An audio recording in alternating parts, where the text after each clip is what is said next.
For an organization like Headway, it is more important than anything to be collaborators. For those of us who are a little old in the tooth, there was an organization that sold chemicals called BASF. They still exist. And their ad campaign was, we don't make the things you use, we make the things you use better. And for a community organization like this, we don't have the bandwidth, we don't have the resources, we don't have what we would need to make things. So what we dedicate ourselves to is making things better. So whether people come to us on an outpatient basis, whether people come to us through relationships with other organizations, or whether people come to us because of things that happen in their lives that they have no control over, we take it very personally to make sure that we're offering and providing the things that are going to help them make their lives better. And in order to do that, we count on and build relationships and make sure that we tend those relationships. Because if you think Minneapolis is a small town, think of the Minneapolis nonprofit community, and it's microscopic. And if you don't do your work, and if you don't do your work well, that word spreads very fast, and that's not something that we want to be on that part of. So this award specifically is for an individual or for someone on a personal level that has helped us as an organization do the work that we do. So as I explain that, I would like Jim Burnett to come up. Where did Jim go? Oh, I was looking at the wrong side.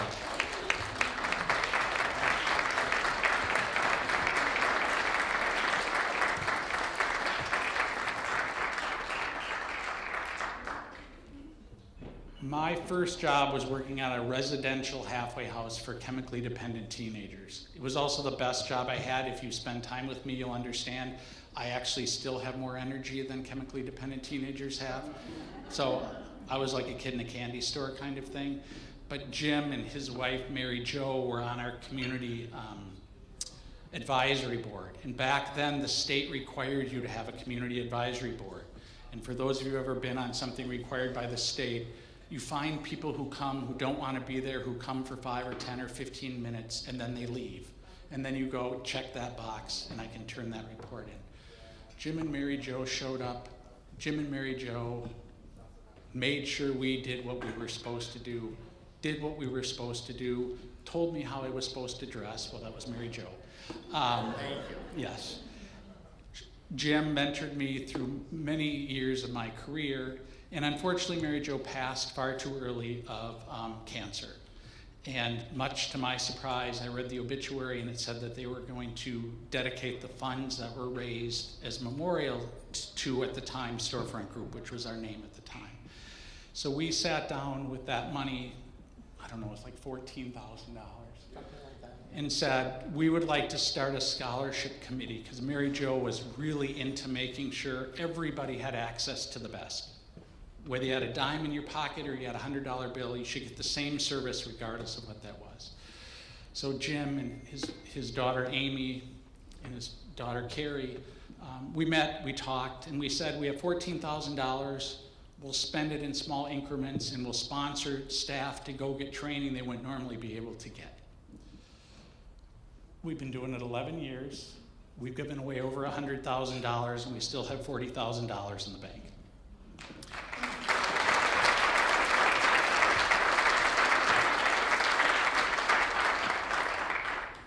So this is what Jim wants me to make sure I say. That's the result of the committee. So Mary Jo, all of these people, many of these people sitting down here did things for Mary Jo whether they wanted to or not.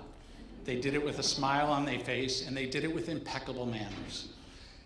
All of them have rewarded this project that we've been able to do. So to all of you, but you're the victim. Your daughter said, I'm not going up there with him. He's all on his own for this one. I want to thank you and award you with our first Spirit of Headway Award.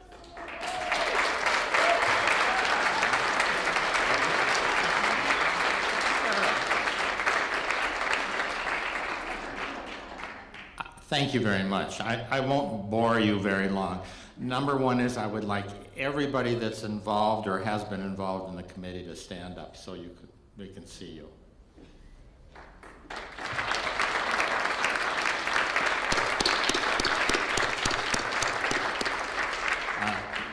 That's my daughter Amy over there, and she's leading the committee at the moment, and my other daughter lives in Sioux City, Iowa, so she doesn't get very involved, but we do consult with her once in a while. I won't make this a long speech. I just want you to know that this is all because of Mary Jo. It wouldn't have happened. I can take no credit for it, but it was because of my wife that this happened. She was very involved in Minneapolis and in nonprofits and cared a great deal about Way 12 and Storefront and West Hennepin and Headway. And I want to thank you for the recognition. Thank you very much.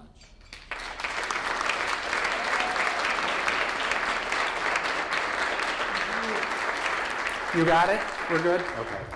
We had to get our picture taken, but we already did. So we are actually going to invite Jane Olson, who's one of our board members, to come up and kind of formally kick off the program. Jane has been on our board for, this is her 6th year, so she's hitting her term limit. So as I like to say, she's either winning the lottery or losing the lottery, depending on how you look at it. And Jane came from the East Coast and has been a really ideal person to be on our board. So I am proud to have you up here, and I appreciate you taking this risk.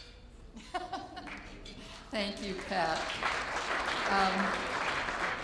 I came here from the East Coast, but I was born and raised in Litchfield, Minnesota, so I'm not that foreign. So I would like to quickly tell you a little bit more about Headway.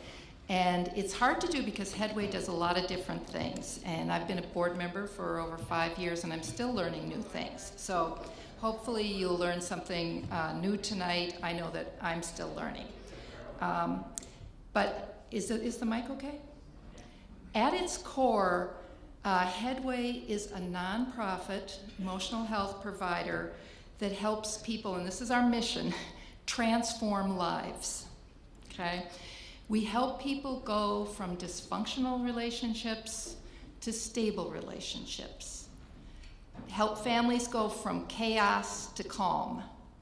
And I personally got to experience this, and the reason I came back to Minnesota after being on the East Coast for 35 years was that at age 58, I was facing a divorce that I didn't want to face. And I just couldn't deal with it. And I, without going into the ugly underbelly of what happened to me emotionally, I became unglued. Is that a clinical term? But long story short, I landed here with Headway and had a wonderful therapist, and it truly transformed my life. And ultimately, then became a board member, and I'm very grateful to Headway. So enough about me. Let's talk about Headway. Let's talk some numbers. 20,000 client visits a year. Gives you an idea of the scope. And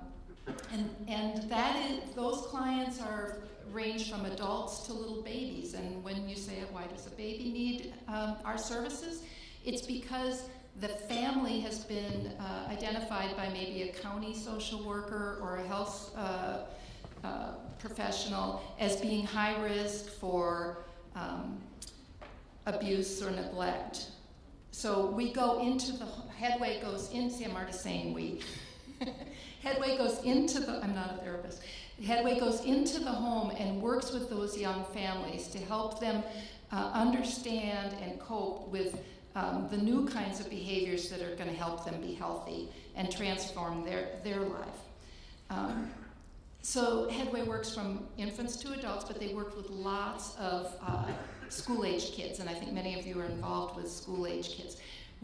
Headway works in 90 Twin Cities schools. That's a lot. And additionally has 2 programs that are called day treatment, but what they are is a high school that's in a site separate from a high school. It's for kids that just can't deal with being in the or won't deal with being in the high school environment. And they get their high school education from teachers at the same time as therapists are there to help them with their own personal growth and with dealing with their relationships and just dealing with academics in general. So those are very interesting programs, and if you ever really want to see a life transformed, talk to a day treatment graduate. Another thing, Headway's another number is 500 families that they do case management for on a monthly basis. That's a huge number of families to be doing case management for. Case management involves helping the families pull everything together. They may have doctor visits, therapy visits, things they need to do, paperwork they need to fill out for school. They may have a probation officer. All those kinds of things that if you have a really organized family member that can do, that we all struggle with doing, but if you're a dysfunctional family, nobody does and everything falls apart. So they do a lot of case management, and one of the other interesting things I wanted to mention is that they work with American Indian families in a culturally sensitive program that also involves home visits, and that's where I think a lot of rubber meets the road, is when a therapist can actually be out in the home. So again, they do lots of things, but what I want you to take away tonight is that Headway is sort of a nonprofit in the old school way. And by old school, I mean that it lives its mission of helping transform lives, and it also doesn't turn away people who can't pay. That's unusual. And last year they did something like $700,000 of low cost or free care. And so more than ever, we appreciate your donations and your support for this organization. And I want to encourage you to feel good about filling out a donation and leaving it in the envelope. I think there's envelopes on the table. And hope you enjoy the program. Thank you.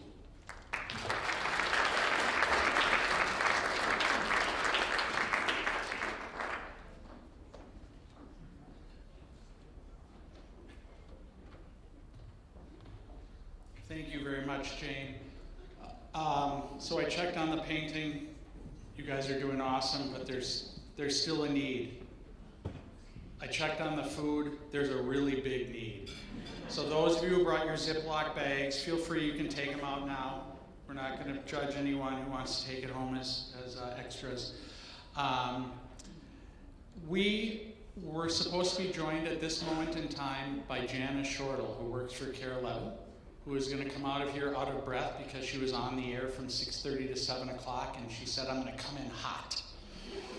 Well, thankfully for her, she would have literally come in hot because it's really hot. But she called this morning, or actually didn't call this morning, but sent an email saying, I have no voice. She had let us know on Monday she was not feeling well. And then I sent her an email and I said, please don't come, that's great, we got it worked out. Because she was on the air, we actually had made a plan for what we would do if something came up newsworthy that she wasn't able to get off for. So I thought we were all good until she sent me another email and said, I really appreciate that, I'm so sorry. My employer agreed with you and sent me home in an Uber. And it just got me thinking, well, how did she get to work? How often do you get to go home from work in an Uber? How sick must you be? Does the Uber driver know that you're transporting someone? So I don't want to be a stand-up comedian, but I'm like, now I have more questions than I had if she would have just said, thank you. So if you're riding Uber, make sure you get the one that didn't take Janice Shortle home this evening. So at this point, we're going to get started. So I'm going to ask Sarah to come up. I'm going to demonstrate my stage manager skills by hopefully moving 2 chairs and not knocking over the painting. And we're going to move to the conversational part of the evening. I'm going to let Sarah Sarah's going to do some introductory remarks from here, and then we're going to show a great YouTube video, and then we're going to sit down and talk. So please, everyone, welcome Sarah Lang.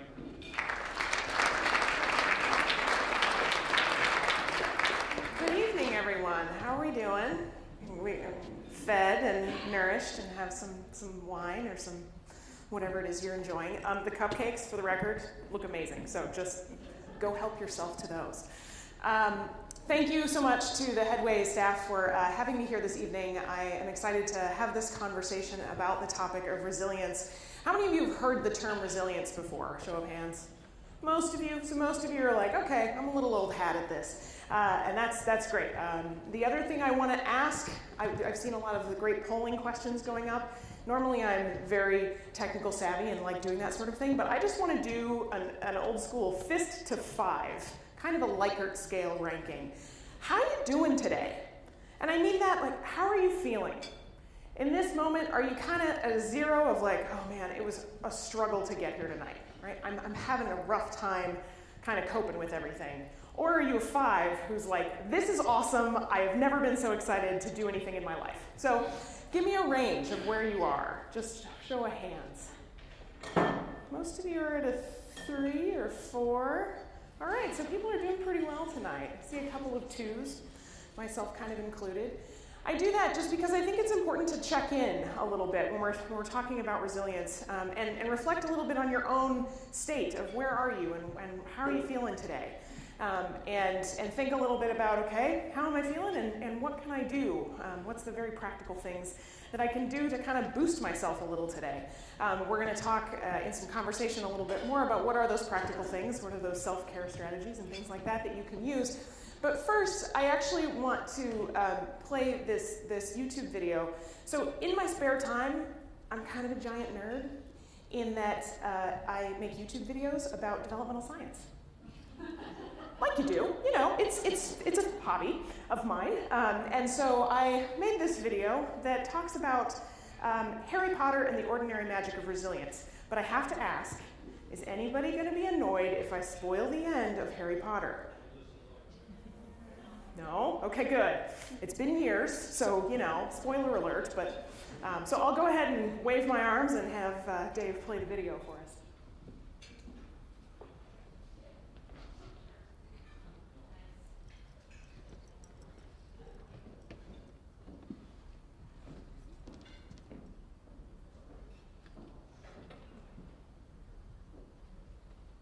Have you ever wondered how some people who, despite facing more than their fair share of obstacles, and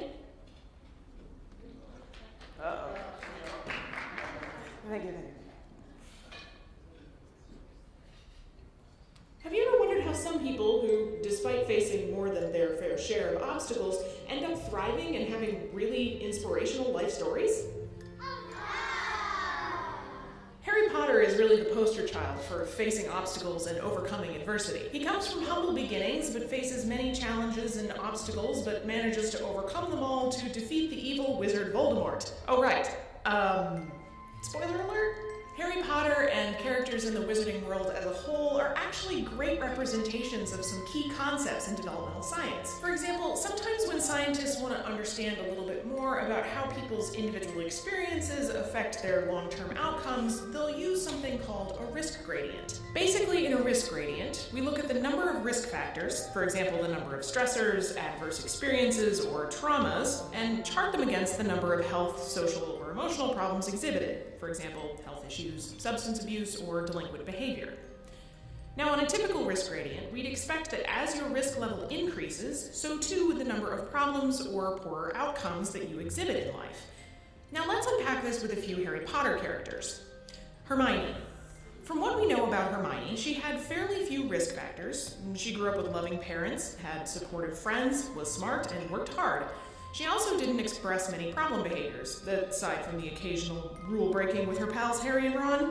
So we put her down here, low on both risk and poor outcomes. Voldemort. Good old Voldy is, in many ways, the complete opposite of Hermione. He grew up in an orphanage with few friends or positive relationships, was intelligent, yes, but tended to prefer to use that intelligence to hurt rather than help others. This resulted in some, well, fairly severe problems and delinquent behaviors, what with becoming the biggest, baddest dark wizard in history thing. Both Hermione and Voldemort represent what we tend to expect on a risk gradient. Higher risk equals more problems, lower risk equals fewer problems. Now let's take Draco Malfoy for an example. Draco grew up in a wealthy family, was very clever, and had experienced relatively little adversity in his life, at least until he turned into a Death Eater. Life's pretty cushy when you're Draco Malfoy and your father's in with the people running things, yet Draco expresses more problem behaviors, difficulty coping with challenges, and again, that whole becoming a Death Eater and trying to kill Dumbledore thing. So he would be what we would call off-gradient, because though he experienced relatively low levels of adversity, he exhibits a lot of problems. Lastly, we'll consider the boy who lived. We know the most about Harry, and I'm sure you could come up with a laundry list of risks he experienced, so here are just a few. Death of both parents at the hand of the biggest baddie the wizarding world has ever known, blatant mistreatment by his aunt and uncle, some struggles in school, especially early on, and overwhelming expectations placed on him to, save the world. No biggie. Yet Harry manages not only to survive with his life, but thrive in his relationships with others, use his problem-solving and intelligence to get him out of several tight binds, and overcome and defeat the Dark Lord by the time he was 17. So yeah, he's doing pretty well. Both Harry and Draco's examples are unexpected.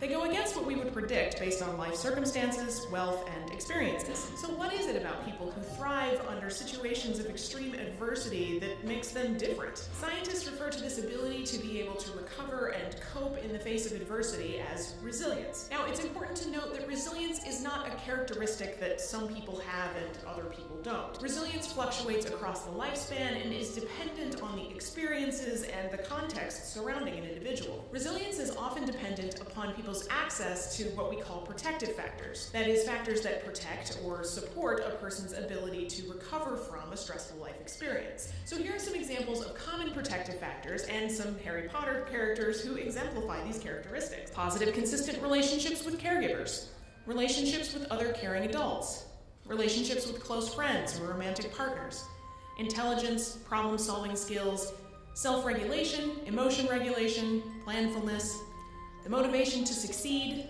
belief in oneself, the faith, belief, or hope in a sense of purpose in life, effective schools, and supportive neighborhoods and communities. Now, some of these things you see pretty consistently throughout Harry's life.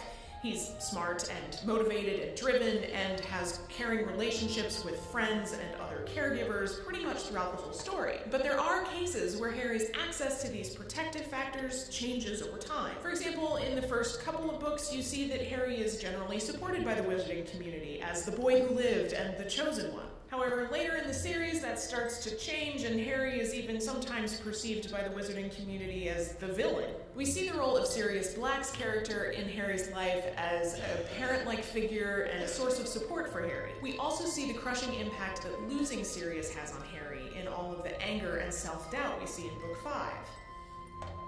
So much angst. Similarly, though Harry relies on his friends Ron and Hermione pretty consistently throughout the series, in Book 7 we see what a breach of friendship means for Harry's ability to cope with the stress of finding Horcruxes. The point is that throughout Harry's life, he learns how to rely on these protective factors to get him through the many threats and stresses that he faces. And sometimes when those protective factors aren't available to him, he struggles for a while until he's able to shift and take advantage of some of the other protective factors around him. Now, granted, we are not all trying to save the world from the evil dark wizard like Harry, though sometimes it can kind of feel like it, but throughout our lives we go through periods where we're more or less resilient to stress. So for families and children experiencing high levels of stress and adversity, having access to the protective factors like the ones Harry has is essential to promoting health and well-being. And these are fairly ordinary things. They're not multi-million-dollar interventions or magic pills or things that only people from specific backgrounds can have. And in fact, most of them are built upon or strengthened by the relationships we have with other caring individuals.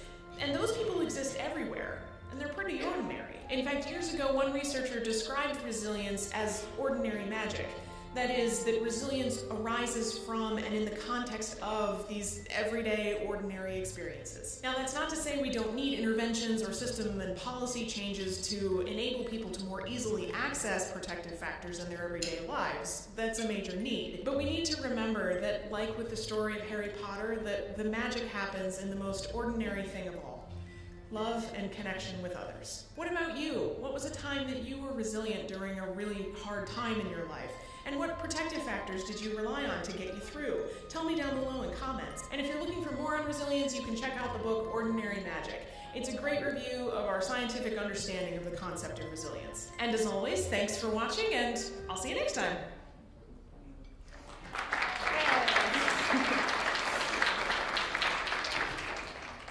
So there are a couple of things that I want to kind of emphasize and underscore before I have Pat come back up so that we can have a more in-depth conversation.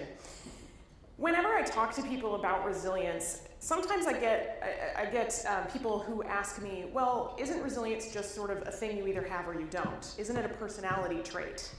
And one of the things I like to underscore is that no, resilience is not something that you either have or you don't, right? It is a thing that can be available to all of us, right? Can be grown in all of us. The second piece that I want to emphasize is that it's not just up to you, right? We want to talk about empowering people to make good choices and to use these protective factors, these relationships, these coping skills. And yes, that's a huge part of resilience, right? Everybody in this room can probably think of a few coping strategies that you rely on and how you're able to use those when you're facing something that's really stressful. But sometimes you can't. Right? Sometimes you run into situations that are just too hard. And it's at those points where the contexts around you really, really become important to your ability to bounce back from something really hard. So it's the other people in your life who are providing support for you. It's the mental health services provided by a group like Headway. Right? It's those exterior things, the effective schools and the communities and those church and religious institutions that we all connect with in many and various ways that provide our ability to bounce back. So it's not just up to you. It's up to all of us for everyone, right? We all have a responsibility for our own resilience, but also for other people's resilience, for the other people in our lives that we interact with, the person you run into at the grocery store, right? You have a role in boosting the resilience of others.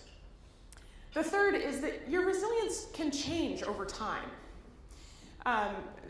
You're not, just because you're resilient at one point in your life doesn't mean you're always going to be resilient in the same way, or that you're going to rely on the same coping strategies that you did when you ran into a particular situation 10 years ago as you would if you run into something now. Right? Those things shift and change over time. And I think that those are important things to highlight because it can be really easy to start labeling concepts and say you either are resilient or you're not being resilient in this case without always thinking about the broader context, the things like timing, the things like environment, the things like transitions in our lives that happen, moving to a new school, moving to a new neighborhood. These all have effects on how we understand ourselves and how we understand our role in the world, and how we understand who we are and how we cope with the stresses that we face.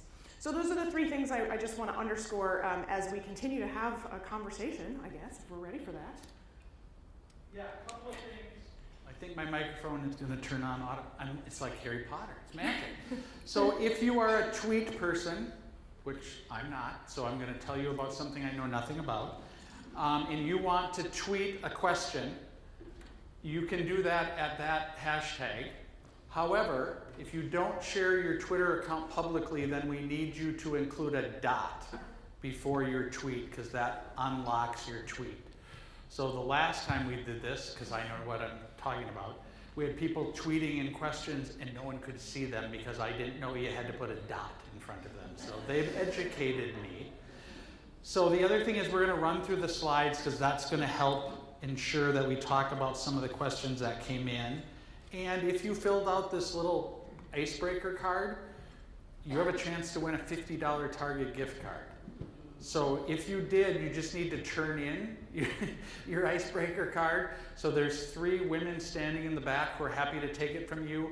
We have 2 other prizes, so there are 3 total prizes. So if you turn them in, we will do the drawing during the conversation.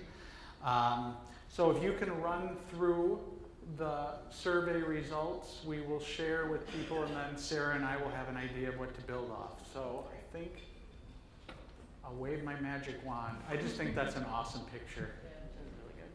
I don't know what's chasing him, but I think it's an awesome picture.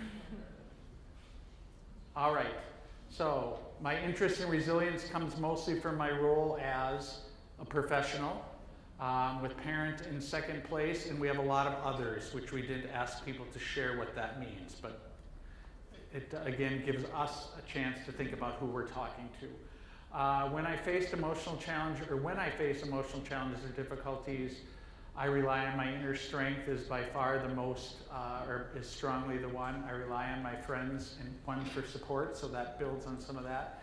And we don't have anyone who rarely experiences situations that are emotionally challenging. We're hanging out with the wrong crowd, Sarah. We need to find friends who have less going on in their life.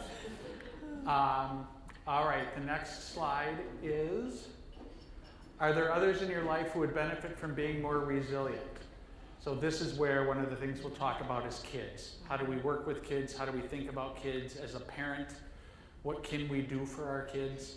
Where do we go wrong as parents in terms of that? Because none of us have ever parented our children into infancy before, so we won't even go there. We just know that sometimes we'd like to help our kids avoid the things that help them learn, things like resiliency. So we'll talk about that.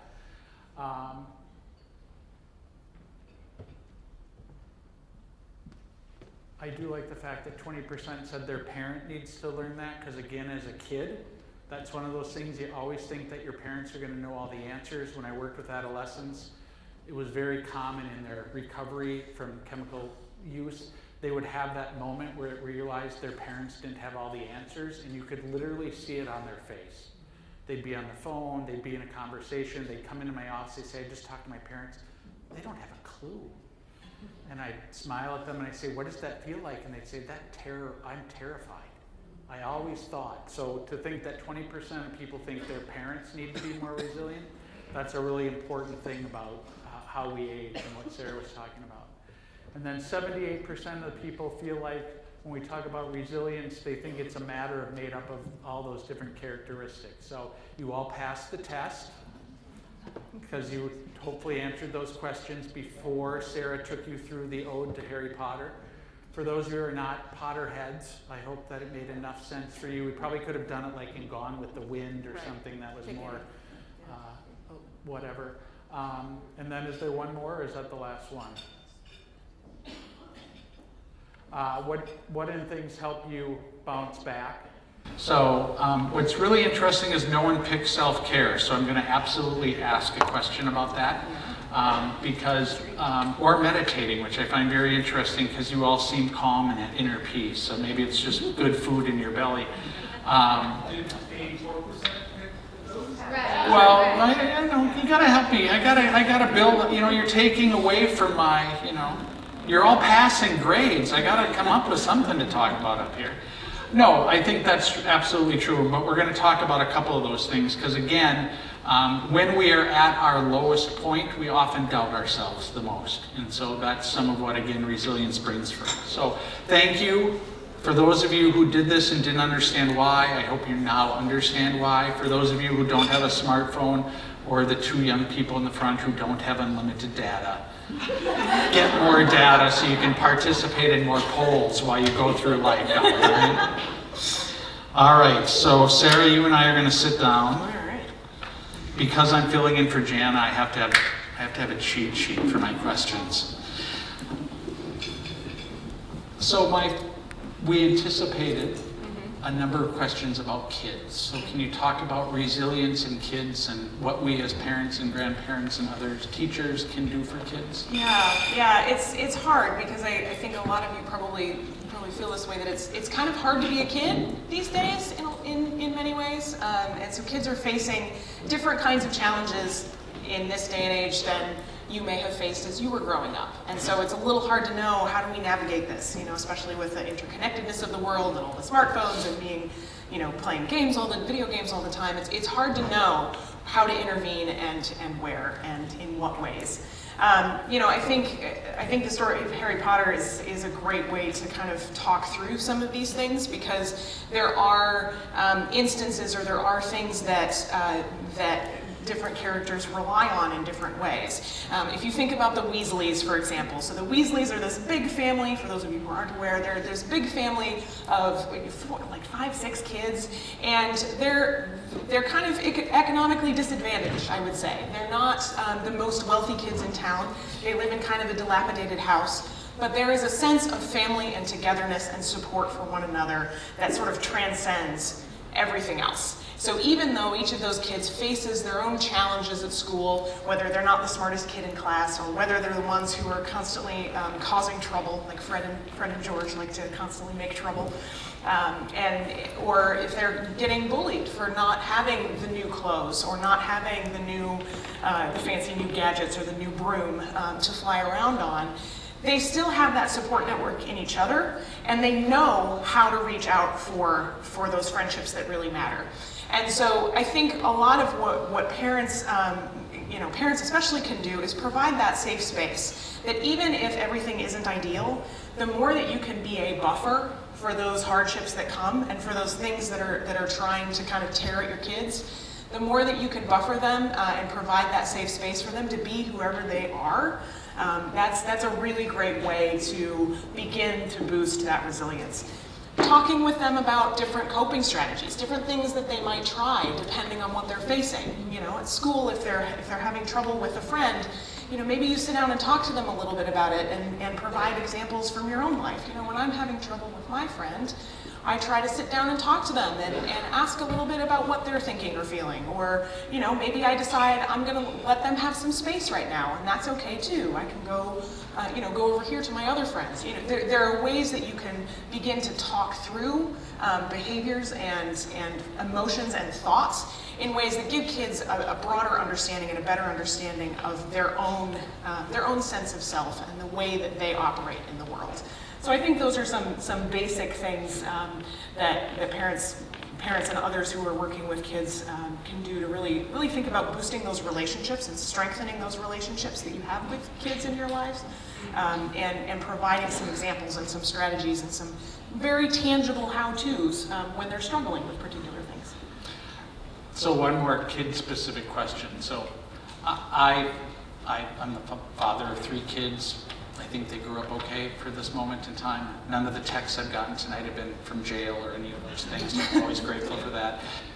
But one of the things that I think you're talking about is helping parents talk about their own experiences and sharing that in a way that isn't necessarily a lecture. Can you talk some about how parents can tell their own life stories and help build some of that in their kids? Yeah, I think one of the things when I talk to parents, you sometimes get this feeling of like, well, I can't show my kid that I did something wrong, right? I can't admit that I might have messed up here.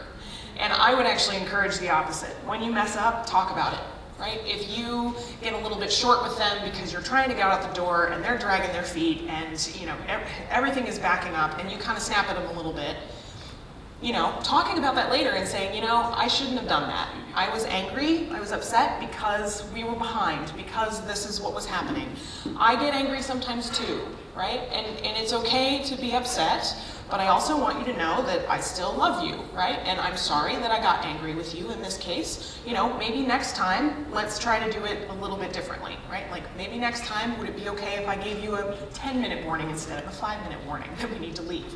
So beginning to problem solve those things together, it gives kids autonomy, right? It gives them a sense that I have feelings and I have thoughts that are okay and that might be different from my parent, and my parent might make mistakes sometimes, right? And that's okay. They admitted they made a mistake. Wow, they actually value that I was upset that they got angry with me. Right? It begins to have those conversations that break down those barriers about the parent is the figure who knows everything about everyone, right? It begins to address some of what you were talking about before, where you have kids who are like, I had no idea that my parents didn't know everything. So admitting that when you mess up a little bit, right? Or when you have those mistakes, it's really hard because it's really hard to be vulnerable that way with your kids or with kids that you're working with, especially. But I think that actually gives children an understanding that it's okay to be a human in the world, right? It's okay to mess up, and it's okay as long as you go back and repair things later, and as long as you try to do something a little bit differently the next time around. They learn to start to problem solve those difficult emotional situations if they learn that sometimes adults make mistakes too. Are there questions on the Twitter? Okay, so I'm going to let people ask in person. So if any of you are daring to ask a question in your own human voice, You can do that. If you want to tweet it, that's fine as well. But does anyone have a question that they would like to ask or hear more about? I have a question. Yeah. So I wanted to go back to being born with resilience. For example, two kids, they're only a year apart in age, go through very similar, but they both are different resilience. Is that not something they're born with? So I'm going to repeat the question just so the question was the concept of being born with resilience. If you have two kids that are a year apart, that have lots of similarities from the same mom and dad, yet they have very different levels of resilience, what accounts for that? That's a great question, and I think it really speaks to the complexities of the interactions of genes and biology and experience, because they're really hard to parse apart in a way to say, like, this is completely genetics or this is completely experience. From the very earliest seconds of conception and on, you're seeing the interactions of genes and experience. So there's research out there that looks at maternal stress during pregnancy. And in some cases of really extreme stress, that actually affects how the baby's stress regulation system develops. So to use your case and kind of expand on it, right? Like maybe you have one of those kids who the family was going through a really stressful time during that pregnancy. That actually changes how that kid is going to potentially respond to stressors that they see differently than, you know, a year later when things are much more stable and much better. So there are those kinds of things that have these trickle-down effects that we don't always think about when we're thinking about what's affecting how this child is responding to stress or responding to different situations. The other thing is that we also know that personality, that there are personality differences from birth, right? Kids have different personalities very early on. And so there are certainly personality factors that play into resilience in particular ways. And so, you know, a child, there might be one of the children you're talking about might have a personality that gets them more interaction from adults in a way that they find supportive, where the other one may not be able to do that in a way that elicits the same kinds of responses from adults that really boosts their self-esteem and their self-concept and their resilience. So it's complex, right? There's not a simple answer to it. You know, and so I think it's not that resilience is what you're born with, right? But you're born with this interplay of context and experience, and how that plays out is constantly affected by your biology and by your experience throughout your whole life. And so it's a complex thing. And so it's hard to sit down and pinpoint, you know, why isn't this kid resilient or why is this child resilient, especially when they're living in the same household, right? Or they're having the same kinds of experiences. But there are a lot of factors at play that might contribute to that. And what I would add to that is I think that's an example that can change over time. And that leads to the other question I wanted to ask, and then I'll ask if other people have it, which is, so is there a way to know how resilient you're going to be before something terrible happens in your life, or before finding out the hard way that you're maybe not necessarily very resilient? Is there a test we can take? Can we get online? Can we open a red book? Can we go to Cosmopolitan? How do we? I mean, I'm sure there's a quiz out there somewhere, right? Whether it's legitimate or not, I don't know. No, I think, you know, I think a lot of it has to do with your prior experience and with the things that you engage in, and whether those are continuing to build your resilience or whether they're kind of constantly eating away at your resilience. So sometimes when I talk about resilience, I like to use the metaphor of a gas tank. So, you know, resilience is the gas in your gas tank, right? That you need a certain amount of just kind of ability to be a person in the world to get by. And then there are some times when there's a lot going on and you're stressed out and you're running from hither and yon doing 16 things and your gas tank gets a little low, right? And then, you know, if you're kind of not doing as much to fill your gas tank or during those periods, because sometimes life is like that, then you might have a couple of curveballs out of left field that suddenly you have holes in your gas tank. So not only are you in a situation where your resilience was a little bit low to begin with, but life comes in and says, well, now you've got a leaky gas tank. What are you going to do now, right? So even in those cases when you're constantly doing the self-care activities and all of these other things that you guys have identified, you're filling the gas tank, but you're also leaking out the bottom.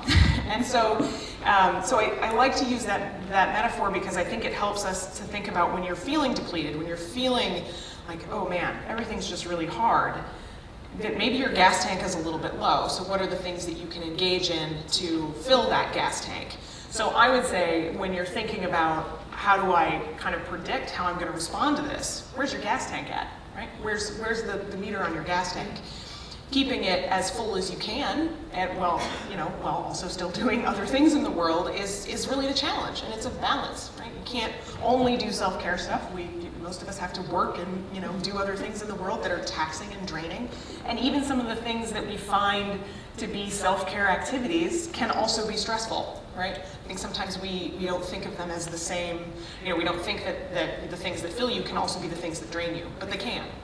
And so finding that balance is different for everybody, and it's different at different times in your life.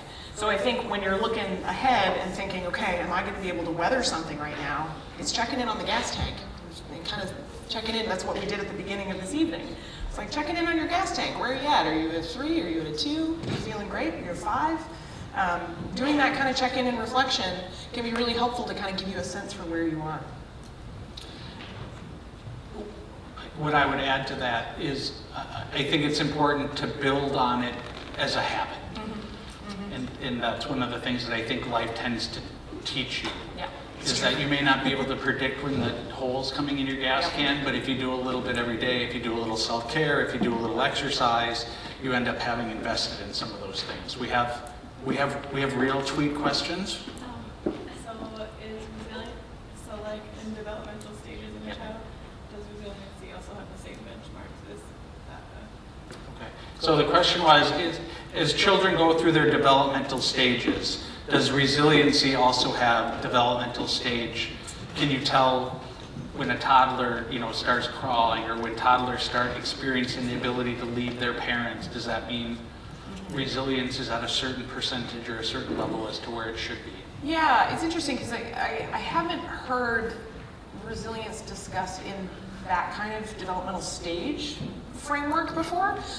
So I'll be honest and say, I don't know. I mean, maybe there are things that we can specifically identify. But I think when you think about kids reaching those milestones that you would expect them to reach at certain stages, that is also a marker of resilience, right? That is a marker that, hey, they have been able to achieve this developmental task, whatever it is.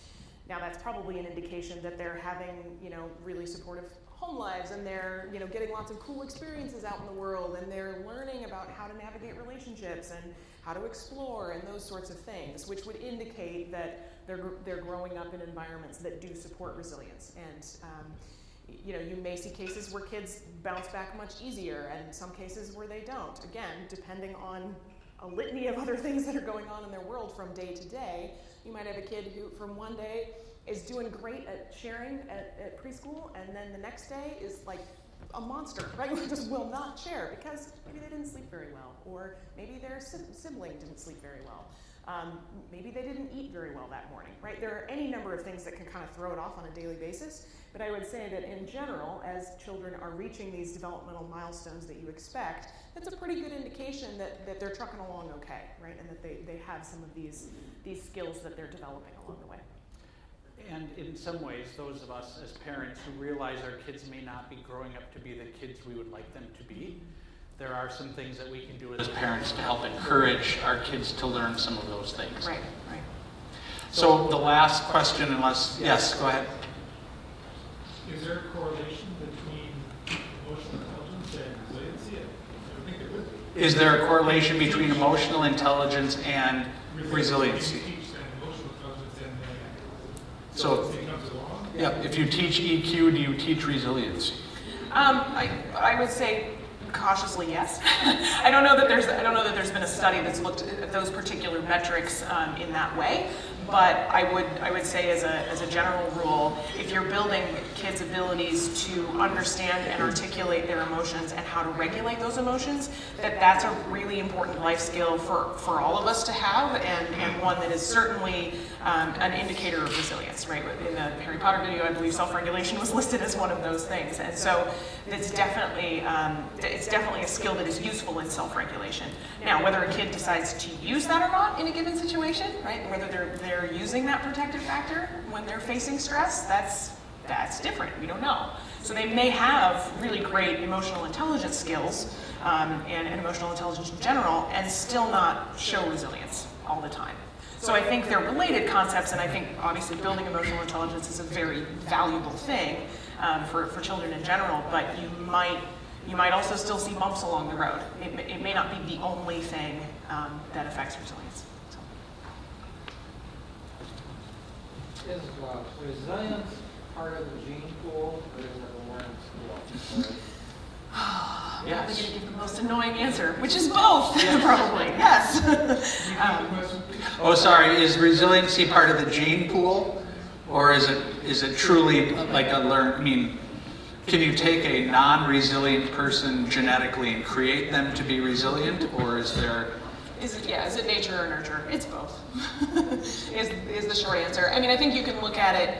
It's one of those concepts you could look at either way, right? You could look at it and say, from an adaptation perspective, our species over the millennium, right, have adapted to be resilient because we had to be. Because if you don't, you die, right? So there's that piece of it. But you could also look at it from an experience framework and say, even a child who's born into extreme deprivation, if you give them the skills, and if you nurture them and grow their experiences in the world, they can foster great recovery. So I think it's a little bit of both, right? We wouldn't say one or the other. It's both together in tandem.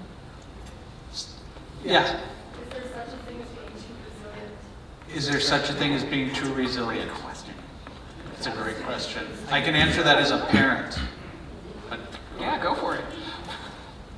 So for me, I think of things like this. So I had a kid who came home, got caught cheating at school. And he was in middle school, and it was all about the honor code. And I was never home. My wife was the stay-at-home parent. It was the lucky day for him that Dad was the one home when he got off the bus and had to say to me, I got caught cheating at school. So I started laughing with my head turned because he was devastated. I mean, honor code. I mean, this is my son who's all about team and honor and all of those things. And I turned over and I said, the fact that you'd come in there and tell me that you got caught for cheating as you walk in the door from school tells me a whole lot about who you are. It tells me about the kind of person you are. It tells me about the qualities that you have. Now, he's the same kid who nicked a car in a parking lot, never told anybody until the cops called to say he hit a car in a parking lot and didn't tell anybody. And then I found out that he had been not carving, but scratching. I mean, he had lots of nervous tics about hiding that. So I couldn't use that same story and say, hey, at least you told me the truth. Then I had to use the story of, at some point you gotta learn from these things. Cheating in school, whether you did or didn't, is an issue you have to be ready to deal with. But I think as a parent, it's very hard to let our kids struggle that way. It's very easy to say, I'll take care of it, it's okay. He had to listen to this officer lecture him for like 20 minutes. I thought he was on an episode of Leave It to Beaver. I mean, this cop went at him for like 20 minutes about what kind of citizen are you and all of these kinds of, and I thought, that's a more embarrassing punishment than me and his mom yelling at him. But it's hard as a parent to let them experience that, and as he looks back, he's able to say that helped him, but I don't think he would say he's too resilient. But I think he feels like he's more resilient than some of the people in his peer group, and he feels like he's able to handle some of those things differently and more healthy than some of the people he hangs with. So, yeah, I don't know that resilience is a game that you win or lose, right? Like, I don't know that it's one of those things that you can have too much of, or even almost too little of, right? It's one of those things that there is a balance. You need to have both. It's kind of like the example that you were sharing. You need to have those experiences that tear you down in order to learn how you're going to get built back up again. And so if you're too resilient and you never have those challenges that you face, what does that make your life, right? What does that look like? And that's hard to know because life doesn't really let us live like that. There's going to be something that comes your way, and how you deal with that and how you cope with that, that's your resilience shining through. But I don't know. I don't know. Would be my honest answer is like I don't know if you could be too resilient, and what that would look like. Actually, I don't know. You'd probably answer the question that says, I don't have emotionally difficult things that happen in my life. And then someone would say, I can make sure something difficult happens in your life. Let's just go back to this. Your question is, if the kid doesn't care? Yeah. I mean, it's a 5-year-old, so they have to come to those parts of Yep. their life that are that way. Yep. So they're resilient, and they will do work, and they don't care that things use tests or something fun because I have to go to the menstrual paper. So, Yep. can you be someone kid? Yeah, I mean. This is where therapists earn their money, by the way. Yeah, exactly. Yeah. I mean, I think it's hard because there have to be consequences, right? At some point, the rubber meets the road, and maybe as a 5-year-old, that's not quite there yet, where the rubber's meeting the road. But I think that one of the things I was talking to somebody earlier about was this idea that sometimes we need to let kids fall a little bit, that they need to fall and skin their knees, they need to mess up a little bit, because that's when you learn how you pick yourself back up again, or how you ask for help to get picked back up again. But if their response is I don't care, that's the challenge. Again, we all Yeah. have kids who go through that, but will that stage ever end? Which is a legitimate concern. Right. Will it Yeah. end at 7? Will it end at 9? Or will it just Will it go just on? continue? And I think part of that is getting to the root of why they don't care. Do they not care because they don't think they can do it? Do they not care because they want to go have playtime and they've always been allowed to go have playtime instead of doing their work? Like, what's at the root of that? I think thinking a little bit about. Somebody wants to be who grew up. Yeah. And he said he wants to be a ninja, so why does ninja look orange right? Because he's 5. Yeah, ninjas are anonymous. He Yeah. does have it all figured out. Yeah. Well, then I think you find a ninja who is also like an amazing whatever you're trying to get him to do. Like, this ninja knows what's up. Sometimes there are those, I don't know, there are those little tricks and things. But yeah, I mean, there's not an easy answer to that. And I would actually argue that the situation you're describing isn't a kid who's resilient, right? He's not engaging in the ways that you would like him to for whatever reason, and figuring out what those reasons are might be the hard part. It might be the part that takes some work, but he's eventually going to run into some situations where life's not going to work out in the way that he thought, right? He's going to get to ninja school and they're going to be like, nope, you can't be a ninja, or whatever. Can't write What your then? name. Right, can't write and be a read, ninja. right? Like, you gotta be, right, it's gonna, eventually, the rubber's gonna meet the road. And so, and when that happens, it sounds like this kid is not set up to be resilient. So I would actually say he's maybe not resilient, yeah. Just real quick, there's a lot of people in this is the Rubik's Cube of therapists.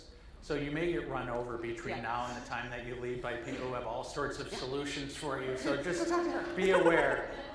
Those therapist people love these kinds of conundrums. Yeah. So Problem solving. another question. Does I don't care demand a consequence? Does I don't care demand a consequence? That's an interesting question. Wow, now we have next year's slogan right there. Oh, I don't care. A conversation about does I don't care mean you should get a I consequence? mean, you should get a consequence. I mean, I think it depends a little bit on was there a consequence articulated at the beginning about caring or not? Because if the expectation is not around that you care or engage in a thing, then it's a little hard to be like, yes, here's the consequence for not caring when you didn't set that up initially. But at the same time, like we've been saying, it's hard when that's the excuse. The withdrawal is really hard. Where do you go from there? Right, where do you go from there? I am not a therapist, so Well, I'm not going to so answer that question. Actually, I was going to say, because we're going to, yeah. Yep. Can you talk a little bit I'll get back to that. about the interaction and intersection with race and class? Because I think there's a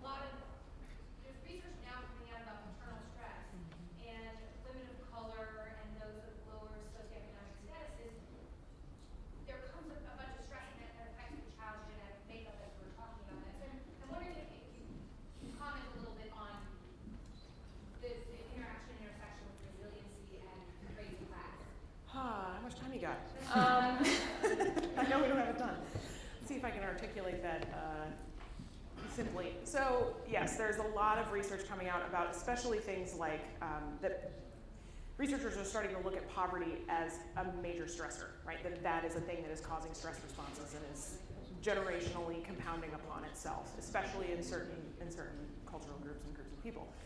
And so, but at the same time, there are also cultural forces at work. And so I think about, there was a group of behavioral health practitioners in North Minneapolis who had a panel a couple of years ago where they were talking about the mental health of African American youth, specifically men, and what it was like to live in a society where you're either going to prison or you're going to be a ball player. Those are like the two expectations. So that's the society that you're working in. So you're supposed to be masculine, but at the same time, if you're masculine to a police officer, you might end up dead, right? Like these are the realities that people are actually grappling with on a daily life basis. And so you have people who, like you have little kids. I remember this story again from this professional who said, he's like, when I was in 4th grade, I remember getting in trouble with my cohort of, other boys who looked like me, and our teacher sat us down, very well-meaning white teacher, sat us down and said, only one of you is going to make it. The rest of you are going to end up in jail or dead. To a kindergartner, or 4th grader, I think he was. But anyway, young enough that those are the messages that kids are having to deal with, right? And so I think that there's not a great answer to that question other than to say awareness is huge, right? Being aware of the context that the families you're working with, the context that they're living in and the realities that they're living in, and hearing them as real, right? Understanding that is a real experience that you may never understand. You may never be able to feel that or to experience that in the same way, but that doesn't make it not real for them. And so trying to reach across that divide is really hard. And I think part of that is why we need to train more mental health professionals of color, frankly, who are from those life experiences, because only they can speak to those. And I would say that across experiences too, right? There are things that people of all kinds of backgrounds experience that if we don't have those people kind of coming into this field and having these conversations, that representation doesn't happen. So I don't know if that addresses your question at all, but. Tom?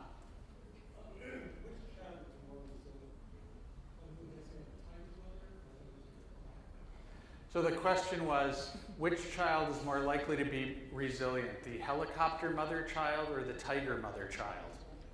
If you're not familiar, the tiger mother child runs all things to a strict schedule. The helicopter mom monitors all things but gives the illusion of kids having freedom of choice. Can I be a jerk and say neither? I mean, I think in each of those contexts there are different cases where a child would be resilient. There are different skills and strategies that you learn in each of those environments, right? So in the case of the tiger mother, you learn certain coping strategies and certain coping skills, which you could argue are maladaptive in some contexts, but are also really beneficial in others. The same is true of helicopter parents, right? You're gonna learn certain messages and certain skills that are gonna suit you for the rest of your life, and sometimes they're also not. So I would say I don't know that one is better or worse than the other. They're just different. And so when we think about working with parents who interact with their children differently, it's about providing those other protective factors. It's about saying, okay, this is how your family structure works. That's great. Here are the other things you can do, right? Here are the practices you can engage in yourself. Here are the other people you can go to. Finding teachers and finding other supports with grandparents or whoever else. So when your helicopter mom or your tiger mom or whoever is driving you crazy and you're really struggling at home, you have somewhere else to go. So yeah, I would say that we've all had the life experiences we've had, and even though we might look at the person sitting next to us and say, well, my life was better or worse than yours, you both learned things from it, right? And you both learned how to cope. And sometimes those coping strategies aren't ideal, and sometimes they let you down. But I think you learn based on the experience that you're in to cope with the situations that you're facing in the ways that you can. It's not, ideally you would have a loving and supportive environment to learn how to fail and to learn how to climb the tree and fall down and scrape your knee and get back up again. But not everybody is going to have that. So how do you support kids when they're growing up in different situations than that? So. Yeah. To that end, what is there a method to cultivate resilience in a child that helps hold you to account when you have a child who lives a very sheltered life, who may be apathetic,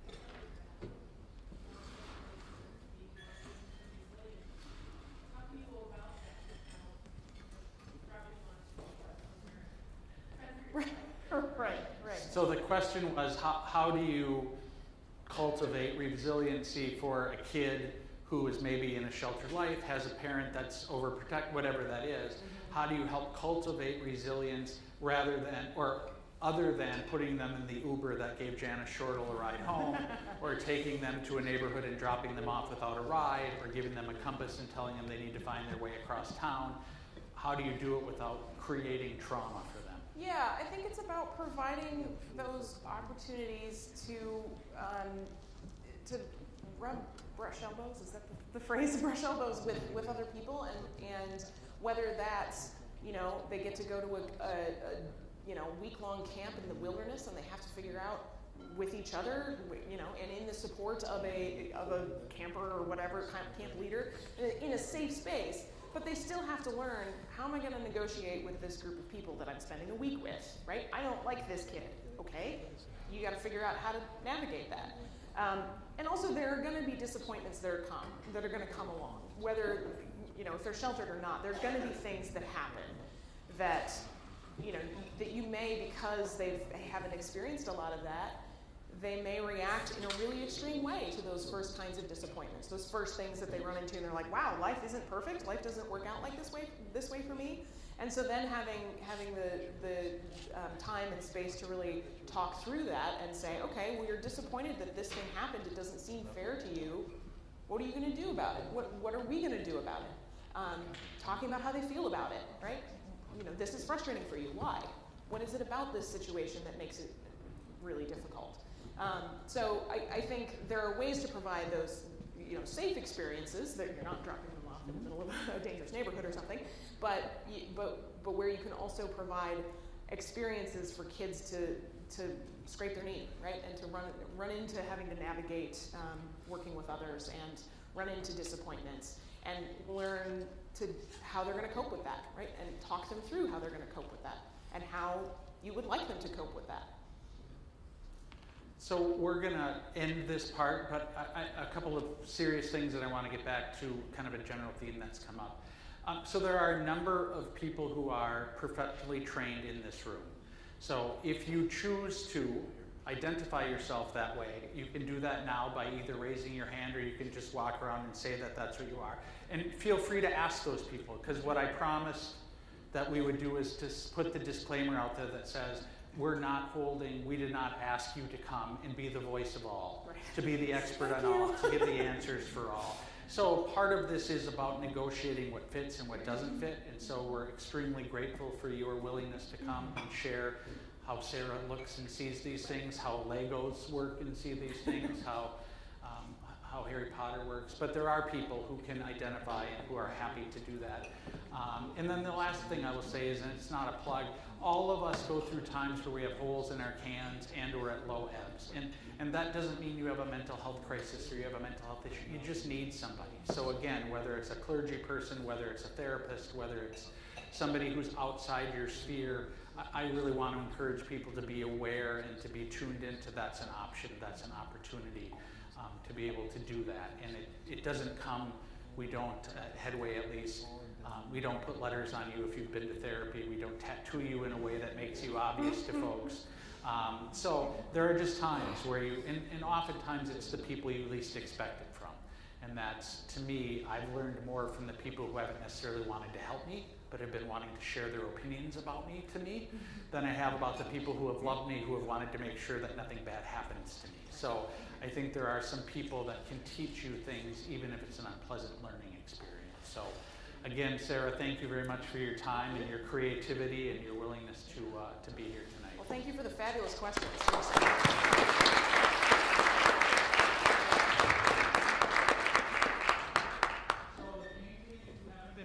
attention has been going great guns. It's going great guns now. I keep track of who paints and who doesn't. Some of the people who had not painted are now up there, so I don't have to lecture them. You know, you can't take the parent out of a parent. So if you haven't painted, there is still time to do that, and I hope that you will do that. We are going to move to honor the other two recipients that we have. And in this case, we are recognizing organizations that we have partnered with to be able to do some unique services. So I will also at this point remind you, it was not my goal to be talking the entire time that we were here. So this is where I say to Jana Shortall, I don't know how sick you were, but you weren't sick enough, because I was not supposed to have to be up here this whole time. So I appreciate you humoring me. I appreciate you letting me be up here, but I also want to let some other people get recognized. So the door prizes, are they drawn? Okay. Do you want to yell them to me? Do you want to give them to me? Do you want to? Okay. This is where I'm getting texts, and I was ignoring them, and then I found out I was actually getting texts where people were trying to communicate with me about this event. So then I went, uh-oh, I'm doing what I thought I was supposed to, which is not pay attention by text, but I guess I was supposed to pay attention. So, all right. Since it's not a raffle, I can do the second two prizes first and the grand prize second. When you're doing a raffle, you got to draw the big prize first, because that's the fair thing to do. So, I don't know that I can tell. Oh, I just picked from these? Any one of these? All right, that works. All right, Jesse Therrell gets a Headway engraved mug, travel mug.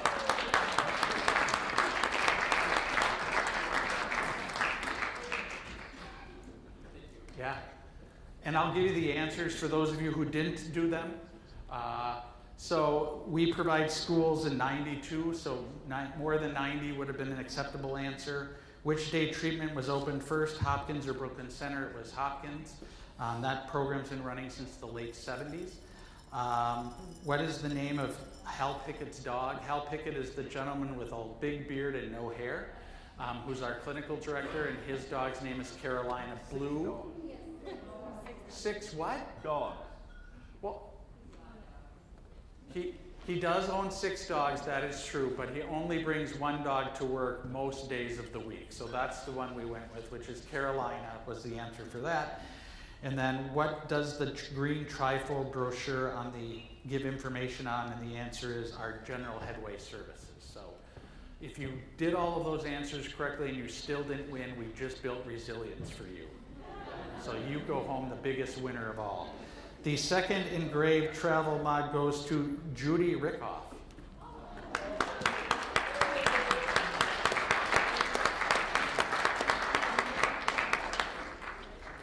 That's your reward for sitting next to Jim all night.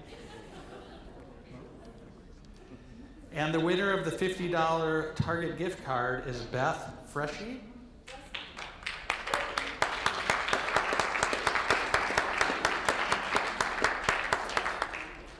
So now your response can be, I don't care, because that's the way winners respond. So I would like to, at this point, call up the representatives from District 191, which is the Burnsville, Egan, Savage School District. I always screw up my middle 2 names. So if we can have Stephanie White and Dawn Wilson come up, I would like them to come up.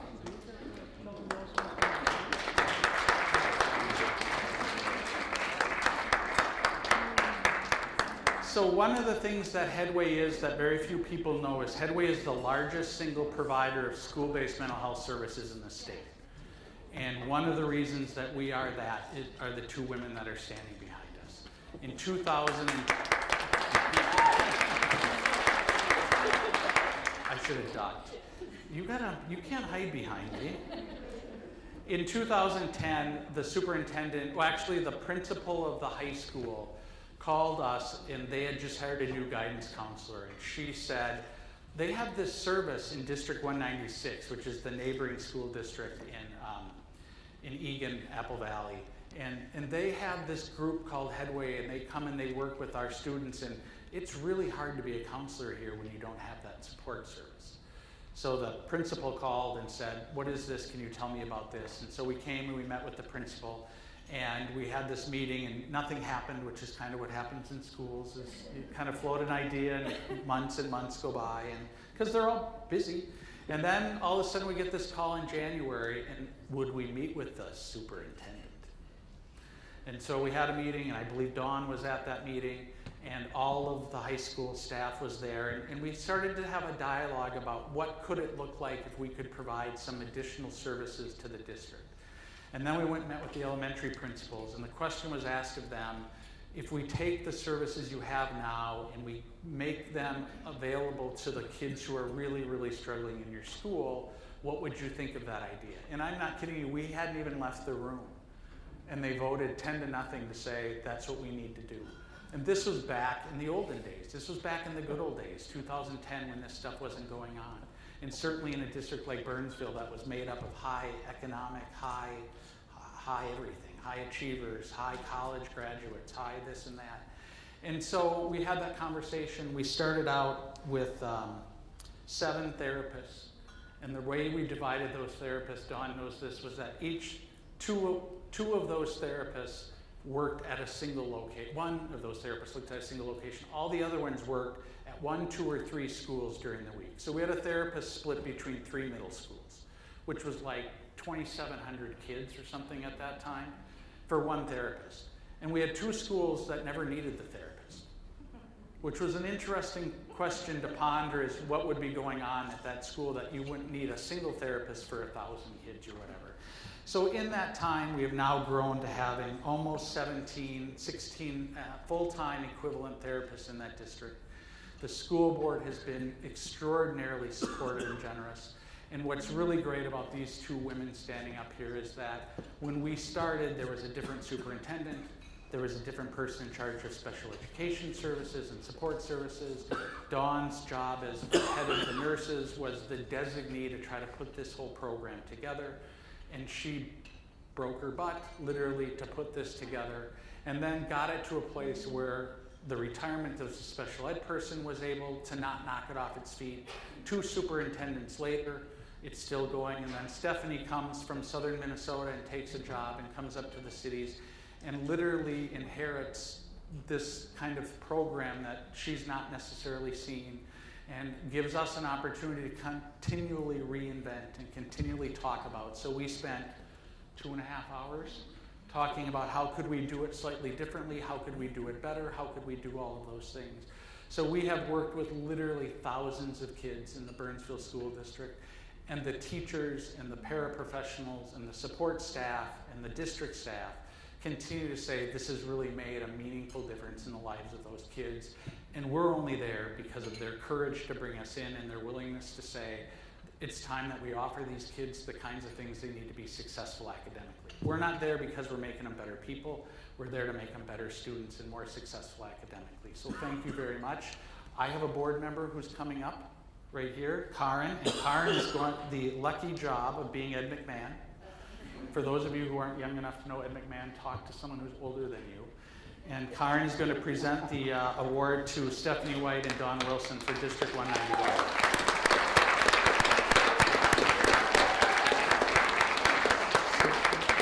Now we go over here, we get our picture taken, and then, are you taking another picture somewhere else, or are we doing, okay. So then you're gonna go down these stairs and up the stairs, and they're gonna tell you where you go for your no, we gotta take one picture. I gotta be in this one picture then. Oh, there we go. Thank you. Thank you very much. Do you guys, either of you wanna say anything? I'll say one thing. Okay. So as he said, I'm the new Director of Student Support Services for Burnsville starting in July.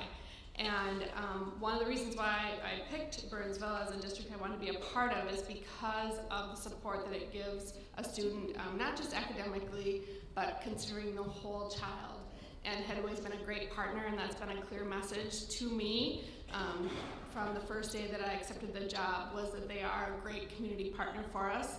They help us to break down the barriers because we do school, we don't do therapy, but they do. And so having them within our schools to be able to have that access for students who wouldn't have that access is very important.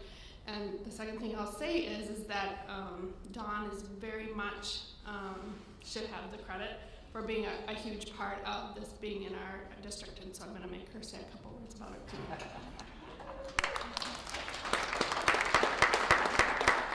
Thanks, Stephanie. I just know that when we started this, we really didn't have a playbook. We kind of made it up as we went. All we knew is there were a lot of kids out there that were really hurting. And we could see within our health offices that the numbers increased every year. And their services has provided such tremendous support to these children who are really hurting and have really made a huge difference in their lives. So thank you very much to Headway.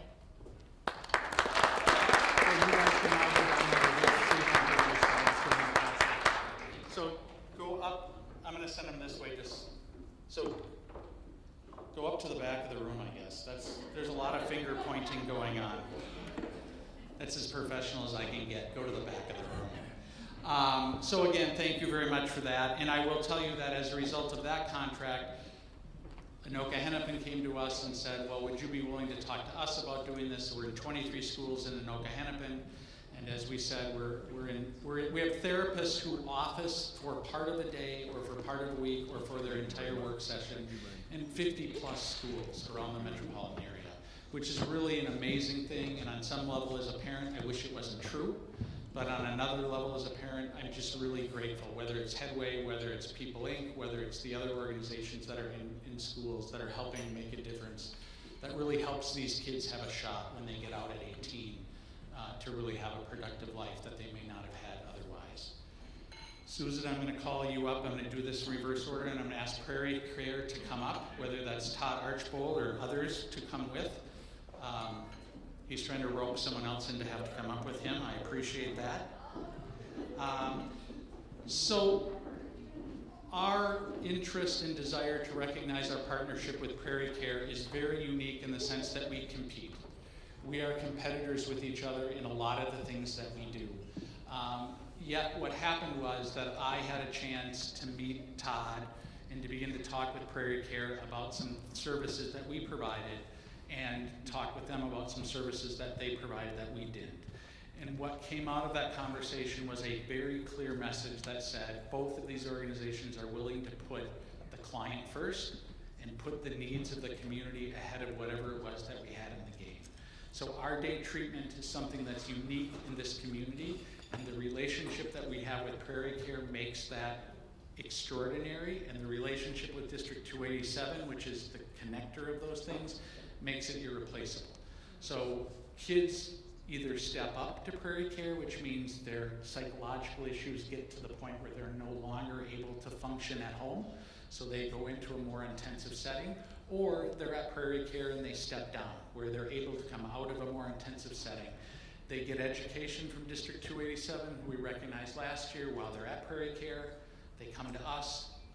287 is our educational partner, so the kids get consistent education, and that really is the theme to which we've come together on.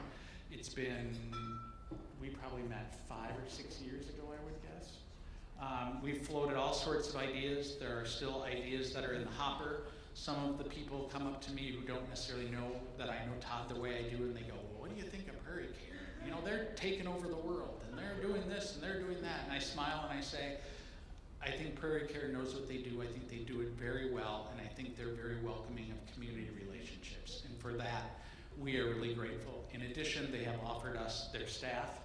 They've allowed us to take advantage of their resources that they have. They've hosted us and allowed us to use their facilities to do events like this. So we're very grateful for your willingness, and specifically Jen Holper was supposed to be here, but her son's playing in the big 7th grade football game or whatever, and we have to, that builds resilience as well in one way or not. So I'm going to turn this to Susan Lusky, who's a board member of ours, and thank Prairie Care for their partnership.